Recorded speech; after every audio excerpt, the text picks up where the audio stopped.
अमूल दूध क्यों पीता है इंडिया?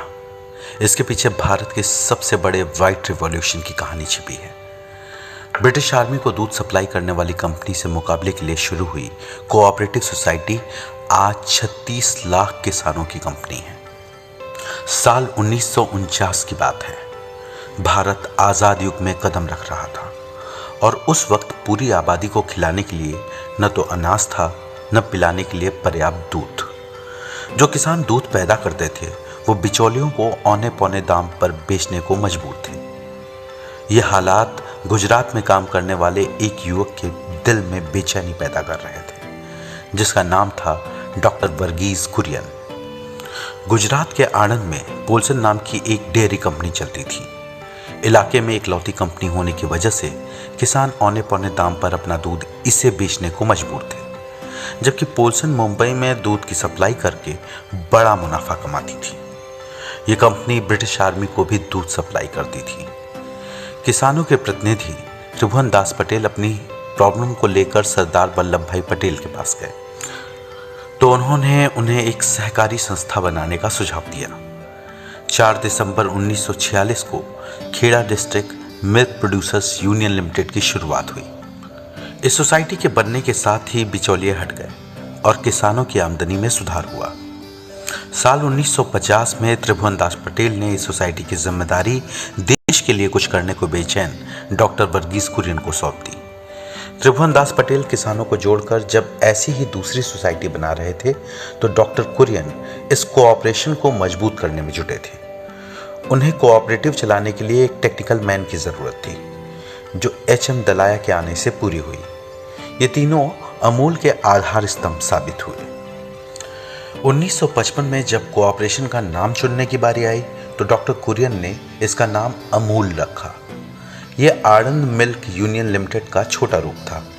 साथ ही संस्कृत में अमूल्य का मतलब होता है जिसकी कोई कीमत ना लगाई जा सके। विज्ञापनों में दिखने वाली अमूल गर्ल की कहानी भी बेहद दिलचस्प है। इसे डॉक्टर कुरियन पोल्सन डेयरी के विज्ञापनों में आने वाली पोल्सन गर्ल को टक्कर देने के लिए लाए थे। इसके लिए उन्होंने advertising and sales promotion agency hire की। एजेंसी के आर्ट डायरेक्टर यूस्टस फर्नांडिस और कम्युनिकेशन हेड सिल्वेस्टर दा कुन्हा ने अमूल गर्ल को क्रिएट किया। अमूल की टैगलाइन पहले प्योरली द बेस्ट थी, जिसे बाद में अटरली बटरली अमूल कर दिया गया। अमूल गर्ल का पहला विज्ञापन 1966 में आया। इसे दुनिया का सबसे लंबा चलने वाला एड कैंपेन माना जाता है। 1990 के दशक तक अमूल की मार्केटिंग लोकप्रिय होने लगी थी। करंट अफेयर्स और बॉलीवुड फिल्मों पर अमूल गर्ल के ऐड आने लगे थे। ये सिलसिला आज तक बदस्तूर जारी है। अमूल की मार्केटिंग और सप्लाई चेन पर फोकस की बदौलत साल 1998 में अमेरिका को पीछे छोड़ भारत दुनिया में सबसे ज्यादा दूध पैदा करने वाला देश बन गया। अमूल का मॉडल इतना इफेक्टिव था कि सरकार इसे पूरे देश में लागू करना चाहती थी।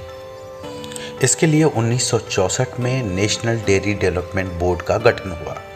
डॉक्टर कुरियन ने ही दुनिया के सबसे बड़े डेयरी डेवलपमेंट बोर्ड का खाका तैयार किया, जिसे ऑपरेशन फ्लड यानी श्वेत क्रांति के नाम से जाना जाता है। 1969-70 में श्वेत क्रांति में अमूल को एक मॉडल बनाया गया।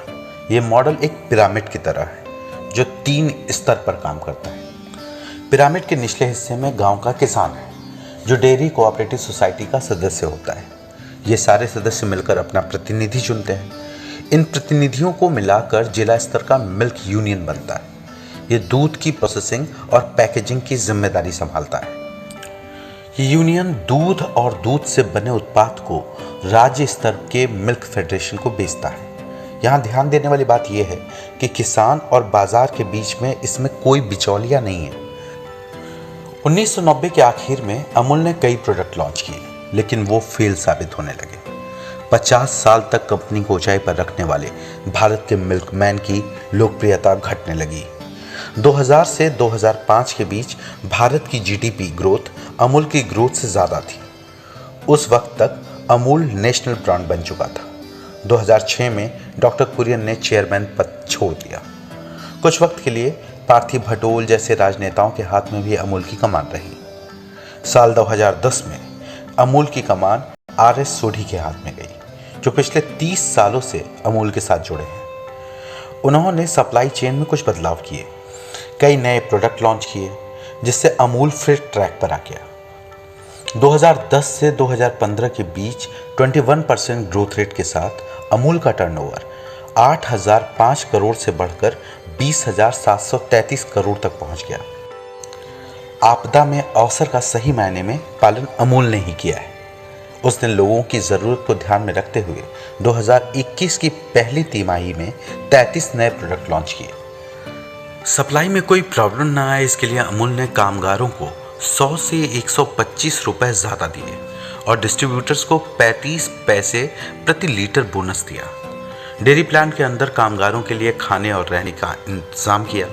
इन्हीं कोशिशों का नतीजा है कि अमूल ने कोरोना महामारी और लॉकडाउन में भी 20% की ग्रोथ दर्ज की। 2021 में अमूल एक नए फेज में दाखिल हो चुका है। 1946 में 247 लीटर दूध से शुरू हुआ कोऑपरेशन आज रोजाना 2.3 करोड़ लीटर दूध तक पहुंच चुका है। इसलिए अगर भारत के आत्मनिर्भर ब्रांड की बात होगी तो अमूल का नाम लिस्ट में सबसे पहले आएगा।